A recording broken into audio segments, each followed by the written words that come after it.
Welcome back sa ating channel. Naging mainit nga ng sabihin sa mundo ng social media at talaga naman na nabuking na nga itong isang cabinet members na ito dahil nagpag-chupa-chup nga ito sa isa nang sa ganoon ay makakuha ng pera at maiwasan ang mga kaso ng mga kataas-taasan at iba pa.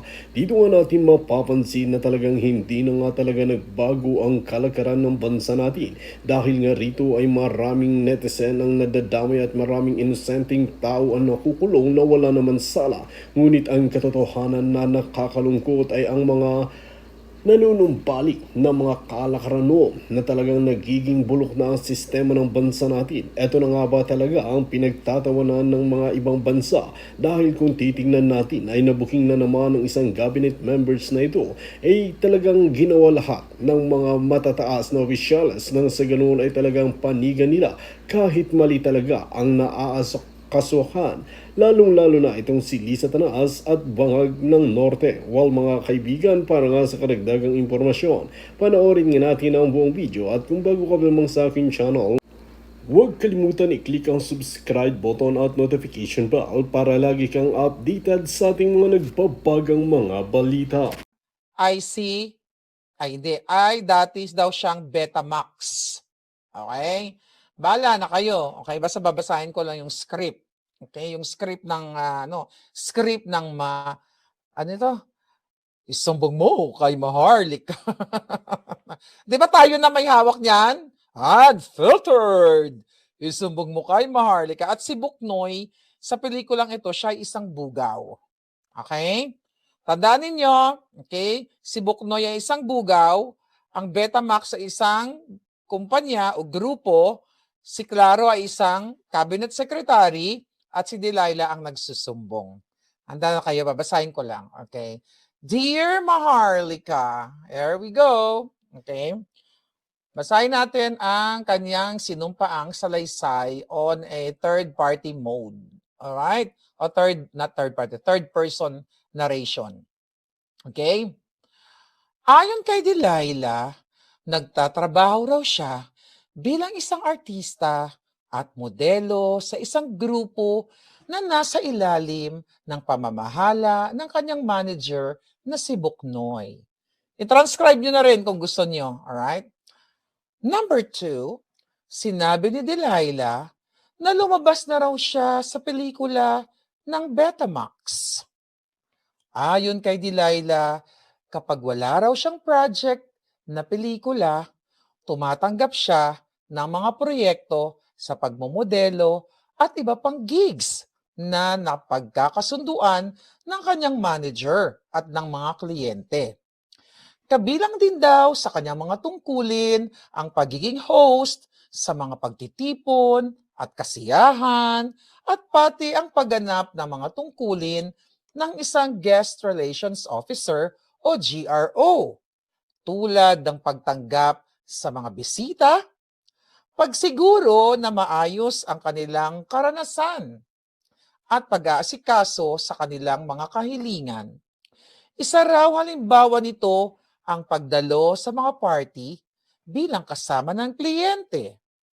Sa kanyang salaysay, tinukoy ni Delilah ang inirereklamo na si Claro, na ayon sa kanya ay nasa wastong gulang, Pilipino, at may tirahan sa penthouse, Blank Building, Rockwell Center, lungsod ng Makati, kung saan maaari raw itong padalangan ng supina at iba pang mga legal na proseso. Ayon kay Delilah, nagdaraos daw si Claro ng mga private party noong taong 2025 sa nasabing penthouse sa Rockwell. Sinabi niyang isa sa mga party na iyon ay dinaluhan niya bilang host noong ika-blank ng Oktubre 2025. Okay? English na lang. Isinalaysay ni Delilah na sa pamamagitan daw ng executive assistant ni Claro, nakikipag-ugnayan si Claro sa kanyang Claro. Siyempre may arte, parang kolehiya lang folk ang mga inanitan, alright? Sabi ko walang interjection eh, Maharlika eh, walang interjection, promise. Simulan natin. Isinalaysay ni Delilah na sa pamamagitan daw ng executive assistant ni Claro, nakikipag-ugnayan si Claro sa kanyang manager upang kunin ang serbisyo niya bilang host na makakasama sa mga party. Ayon sa kanya, umabot daw sa humigit kumulang 50,000 pesos ang kabayaran para sa hindi bababa sa 3 oras na serbisyo at maaari pa itong pahabain kapalit ng karagdagang bayad. Ayon kay Delilah, noong blank October 2025, nakatanggap siya ng trabaho bilang host sa isa sa mga party ni Claro sa penthouse nito sa Rockwell, Makati. Sinabi niyang 2 pang babae ang kinuha kasabay niya bilang mga host. Ngunit nasa ilalim daw ang mga ito ng ibang manager. Hindi na raw niya maalala ang pangalan ng 2 babaeng iyon. Ayon kay Delilah, ang napagkasunduan nila ni Buknoy ay ibibigay muna ang kabayaran bago magsimula ang trabaho at hahatiin nila iyon ng pantay-pantay. Pagkatapos daw matanggap ang bayad, aalis na si Buknoy. Para namang children's book ang binabasa ko. Sinabi ni Delilah na ganon din daw ang naging sistema nang dumating sila sa penthouse ni Claro. Matapos matanggap ni Buknoy ang kabayaran mula sa isang assistant ni Claro, umalis na daw si Buknoy at naiwan si Delilah sa penthouse ni Claro. Ayon kay Delilah, hindi raw alam ni Buknoy ang mga detalye ng mga nangyayari sa naturang party. Gayunman, binigyan daw sila ni Buknoy ng kalayaang magpasya kung gusto nilang mag-extend ng kanilang oras kapalit ng karagdagang kabayaran. Ayon sa salaysay ni Delilah, bukod sa kanya, sa 2 pang babaeng host at kay Claro, naroon din daw sa pribadong salo-salo ang 2 bodyguard ni Claro at isang yaya o kasambahay. Teka muna, kunin natin si Delilah. Actually, kasama ko si Delilah ngayon. Delilah, magpakita ka. Eto si Delilah. Alright. Wait. Hindi pa tayo tapos. Eto si Delilah. Nagkukuya yan. Delilah yan. Si Delilah yan. Okay. Here we go. Alright. Okay. Si Delilah yan, ha? Okay. Ano na tayo doon? Okay. Tuloy natin, ha? Okay. Here we go. Alright. Oh, nasa ano na tayo? Oh, teka lang. Hold your breath, mga palangga. At kailan may props tayo. Okay. Ulitin ko yan, ha? Okay. Ayun. Ayon sa salaysay okay, ito na. Number 11, recap. Ayon sa salaysay ni Delilah, bukod sa kanya, sa 2 pang babaeng host at kay Claro, naroon din daw sa pribadong salo-salo ang 2 bodyguard ni Claro at isang yaya o kasambahay. Ano ba tayong props na bodyguard? Okay, next time. Okay. Sinabi ni Delilah na may mga pagkain, inumin, at musika raw sa party. Paminsan-minsan daw ay sumasayaw siya. Sayaw ka, Delilah. Hawak ko ang boots to. Okay. Ngunit, ang pangunahing tungkulin niya ay aliwin si Claro sa pamamagitan ng pakikipag-usap dito o sa pamamagitan ng pakikipag-usap kay Claro sa simula ng party.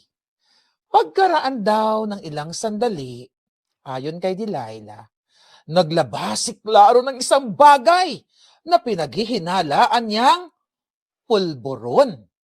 Sinabi niyang nasa isip niyang pulburon iyon dahil puting pulburaw ang inilabas at inilatag ni Claro ng parang mga linya-linya sa mesa.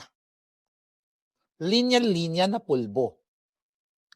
Ayon kay Delilah, si Claro raw muna ang gumamit ng pinaghihinalaang pulburon bago inalok ang mga babae na suminghot din. Sinabi niyang paulit-ulit nilang tinanggihan ang alok, ngunit patuloy daw silang hinihikayat ni Claro sa pamamagitan ng pag-aalok ng mga bungkus-bungkus na salapi. Ayon kay Delilah, nagkakahalaga raw iyon ng 100,000 pesos na kinukuha umano ni Claro mula sa isang plastic na supot sa kanyang tabi. Sinabi raw ni Claro na ibibigay niya ang halagang iyon sa sino mang gagamit ng pulburon.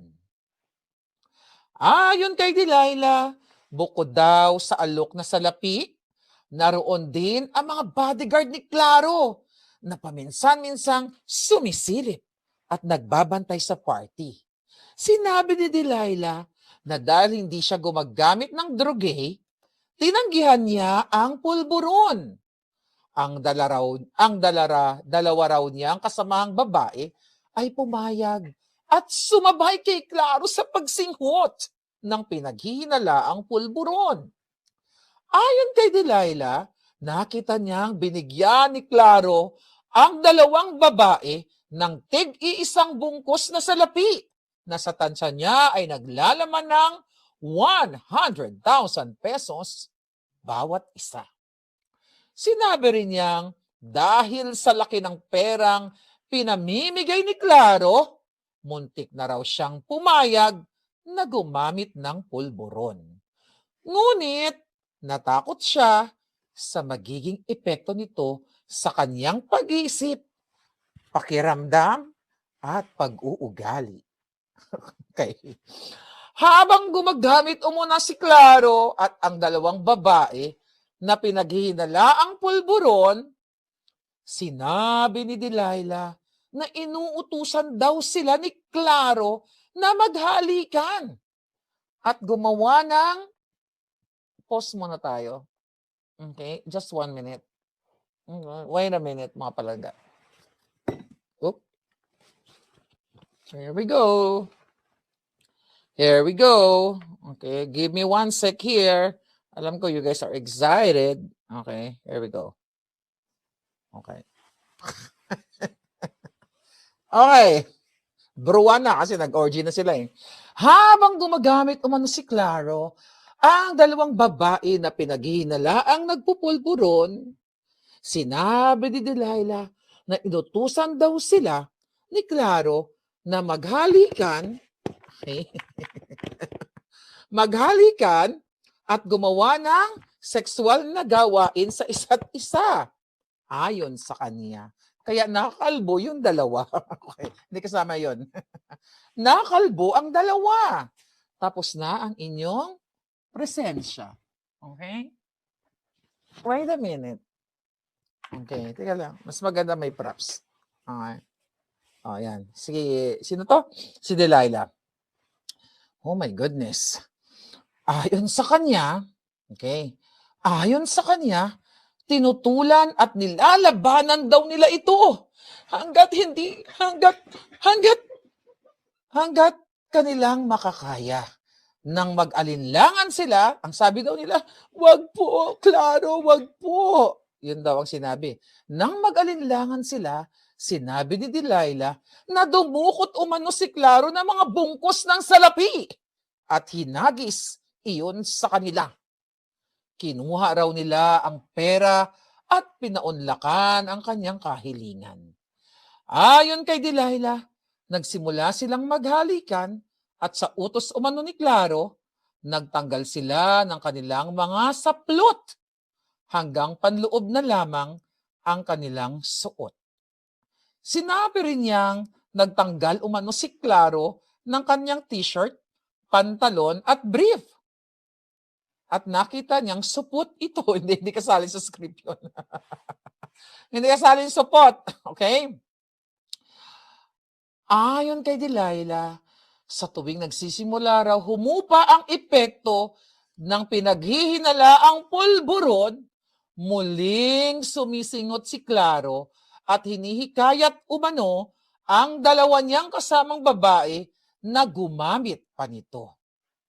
Habang nangyayari raw ang lahat ng ito, sinabi ni Delilah na pinanonood sila ni Claro at binibigyan sila ng salapi sa tuwing may ginagawa silang nagugustuhan daw nito. Ayon sa kanya, kapag nauubos na ang pinaghihinalaang pulburon, si Claro rin umano ang muling naglalabas nito para sa kanyang sarili at nagbibigay sa dalawang babaeng kasama ni Delilah. Pagkaraan nito, ayon kay Delilah, lumapit umano si Claro sa kanila at hinihiling na makipagtalik o makipagtsuktsakan sa kanya. Kasabay daw ng kahilingang iyon ay muli siyang nagbigay ng salapi mula sa mga bungkus na hawak niya. Sinabi ni Delilah na pumayag raw ang dalawa niyang kasamang babae at nagsimula silang magkaroon ng sexual contact kay Claro. Ayon pa kay Delilah, upang sumali rin siya, inabutan umano siya ni Claro ng isang bungkus ng salapi mula sa plastic bag nito. Sinabi niyang hindi na raw siya tumanggi dahil sa napakaraming perang ibinigay ni Claro.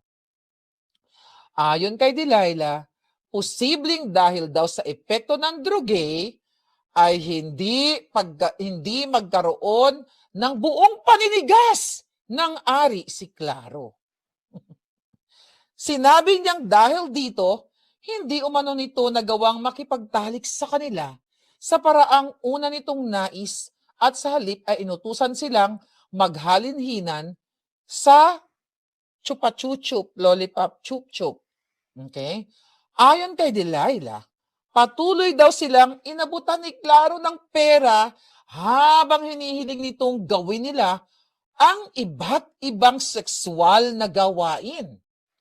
At panghuli, ayon kay Delilah, bagamat ang orihinal na kasunduan nila ay para lamang sa humigit kumulang 3 oras sa serbisyo, nanatili raw sila sa party ng lampas sa napagkasunduang oras. Sinabi ni Delilah na nangyari ito dahil patuloy umano silang pinipilit ni Claro na gumamit ng pulburon at may kipagtsuktsak-tsenes sa kanya. The end. Mga kababayan, ano nito? Sa tingin niyo, sino ito? Okay? Maulaan niyo kaya? Actually, 3 story yan, 3 babae. Ano lang muna tayo ngayon, kasi baka hindi nyo ma-digest kasi yung dalawa sobrang, ito muna sino ka nga ba? Si Delilah, ako si Delilah. Okay, here we go. Kung consensual yung pagtsutsuktsaka nila, pagtsuturbahan nila, okay, wala naman tayong problema doon. Right? Wala naman tayong problema. Kung si Claro ay makikipagtsuktsakan tsenes sa mga girlalo kung ito ay ginusto nila. Dahil nasa tamang edad na sila, wala naman tayong pakialam kung kahit magtumbling sila. Ngunit datapwat, mga palangga, mga kababayan, kung napakinggan ninyo at na-transcribe ninyo ang mga binasa nating maalala mo kaya, okay, ay meron doong sa pananalita na pinilit siya di umano, si Delilah. Okay. Kung pinipilit ba siya, tignan natin kung ano ba ang kaso ng pagpinilit siya. Okay, here we go. Okay. Kung cabinet secretary ito ni Bangag, ano kaya ang pwedeng kaso sa kanya? Okay? Ayon dito sa RA 6713, alright? which applies to appointive officials and requires integrity, responsibility, and conduct consistent with public office being a public trust, proven serious misconduct involving illegal drugs, okay, could therefore have administrative consequences independent of the criminal prosecution. Okay? Then, kung ang pera ay galing sa kaban ng bayan, kung itong letter sa atin ni Delilah ay galing sa kaban ng bayan ang pera, pwede din daw siya kasuhan ng anti-graft. Siyempre, pag nanakaw sa kaban ng bayan. And another thing, okay? Pwedeng sexual harassment kung ito ay pinilit ayon sa sulat ni Delilah. Right? Ngayon, mga kababayan, kung pinipilit, okay, at nagpupumiglas, ayaw niya makipag-chup-chup kasi hindi naman daw namimigas dahil sa kakadrugay. Okay? I don't know, kasi hindi naman ako nag-drugs, hindi rin naman ako lalaki, hindi ko alam, hindi ako nagbasa ng mga journals ang binasa ko lang yung letter, pero I believe yes, 'di ba? Pero pag bangag na bangag ka, ang pototoy mo manghihina, 'di ba? So anyway, so pwedeng kasuhan si Claro. Oo. Okay. 'Di ba kung ito ay mapapatunayan kasi kwento lang naman ito. Pwede naman natin sabihin kwentong barbero, kwentong whatever, 'di ba? Until na lumabas si Delilah. Okay? Mapapatunayan lang ito mga kwentong ito kung lalabas si Delilah. Pero granting, hypothetically, okay? Kung si Claro ay may daldalang mga cash na pera, okay? Kunyari, galing sa kaban ng bayan talaga. Si Nerissa, tawa-tawa ka dyan. Gorgor Zoromina, gorgor ka na ba? Okay? Sabi ni Gorgor, ano daw, robust. Galing, halos pare-pareho sila, no? So anyway, mga kababayan, so dun sa pangalawang story, pangatlo, hindi pa kasi natin na ano yun hindi pa natin nata-translate sa sa third party third person narration. Baka kasi magkamali ako ng pangalan. All right? So anyway, wala naman nga tayo dun sa orgy na yon. Okay? Wala naman tayo sa orgy na yon. Pero kung ito ay may katotohanan, well, actually itong pangalan ng taong ito, napag-usapan na namin ito ni Cathy Binag. Kinonfirm to ni Cathy nung nag-vlog kami yung unang-una, yung tatlo kami nila SAS, yung mga private message doon na nag-vlog kami. Tinanong namin to sa kanya kung ito ba ay nakita mo doon sa pulburon. So itong taong ito, nagpupulburon daw talaga ito. Ako naman, syempre kung taong gobyerno ka, hawak mo ang pera ng bayan.